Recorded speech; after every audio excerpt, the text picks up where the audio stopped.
এই মুহূর্তের সবথেকে বড় খবর, সুপ্রিম নির্দেশ অমান্যের জের বড়সড় বিপদে মমতা বন্দ্যোপাধ্যায়ের সরকার। ভোটের আগে আরও অস্বস্তিতে মমতা বন্দ্যোপাধ্যায় এবং তার প্রশাসন। এবার নবান্ন এবং রাজ্য পুলিশের ডিজির কাছে চলে এলো কড়া চিঠি। সেই চিঠির উত্তর সুপ্রিম কোর্টে জমা দিতে চলেছে নির্বাচন কমিশন। কি হয়েছে চলুন বিস্তারিত দেখে নেওয়া যাক। তার আগে আপনাদেরকে অনুরোধ, ভিডিওটি ভালো লেগে থাকলে লাইক, কমেন্ট, শেয়ার এবং সাবস্ক্রাইব করতে একদম ভুলবেন না। চলে আসি বিস্তারিত খবরে। গত 10ই মার্চ সুপ্রিম কোর্টে শুনানিতে প্রধান বিচারপতি সূর্যকান্ত বলেছিলেন, জুডিশিয়াল অফিসারদের নিয়ে প্রশ্ন তুলবেন না। জুডিশিয়াল অফিসার কাউকে অবৈধ ভোটার মনে করলে তিনি ভোট দিতে পারবেন না। জুডিশিয়াল অফিসারদের নিরাপত্তা এবং অন্যান্য সুযোগ সুবিধা নিশ্চিত করতে হবে রাজ্য সরকারকেই, লিখিত আকারে জানিয়ে দিয়েছিল সুপ্রিম কোর্ট। কিন্তু তারপরেও কোথায় কি? কালিয়াচকের ঘটনায় রিপোর্ট চাইল নির্বাচন কমিশন।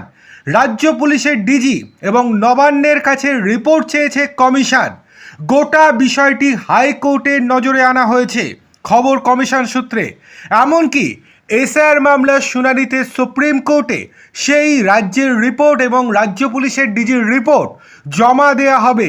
আর তাতেই অস্বস্তি বাড়তে চলেছে মমতা বন্দ্যোপাধ্যায় এবং তার প্রশাসনের। এসআইআরের নামবাদ, প্রতিবাদের নামে তাণ্ডব কালিয়াচকে। আগুন, গাড়ি ভাঙচুর, রণক্ষেত্র কালিয়াচক।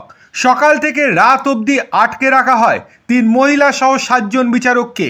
ঘন্টার পর ঘন্টা চলে ঘেরাও।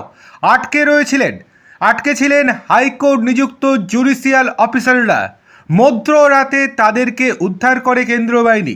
গতকাল সকাল থেকেই কালিয়াচক 2 নম্বর বিডিও অফিস ঘেরাও করে চলছিল বিক্ষোভ। রাস্তায় আগুন জ্বালিয়ে বিক্ষোভের পাশাপাশি বিডিও অফিসের গেট আটকে দিয়ে চলে বিক্ষোভ। অবশেষে কেন্দ্রীয় বাহিনীর ঘেরাটপে গভীর রাতে উদ্ধারের পরও রাস্তায় বাস ফেলে এইভাবে আটকানোর চেষ্টা করা হয় জুডিশিয়াল অফিসারদের গাড়ি। শেষ অবধি কোনো ক্রমে এলাকা ছাড়েন তারা। এই ঘটনাতে ক্ষুব্ধ নির্বাচন কমিশন। গত 23শে মার্চ রাজ্য প্রশাসনের কাছে গণ্ডগোলের আশঙ্কা প্রকাশ করেন জুডিশিয়াল অফিসাররা। নিষ্পত্তির কাজ ব্লক অফিস থেকে ডিএম অফিসে সরানোর জন্য আগেই প্রশাসনকে বলা হয়েছিল, কিন্তু তারপরও রাজ্যেও পুলিশ প্রশাসন কোনো রকম কর্ণপাত করেনি। তারই ফল এবার ভুগতে হবে মমতা বন্দ্যোপাধ্যায় এবং তার প্রশাসনকে।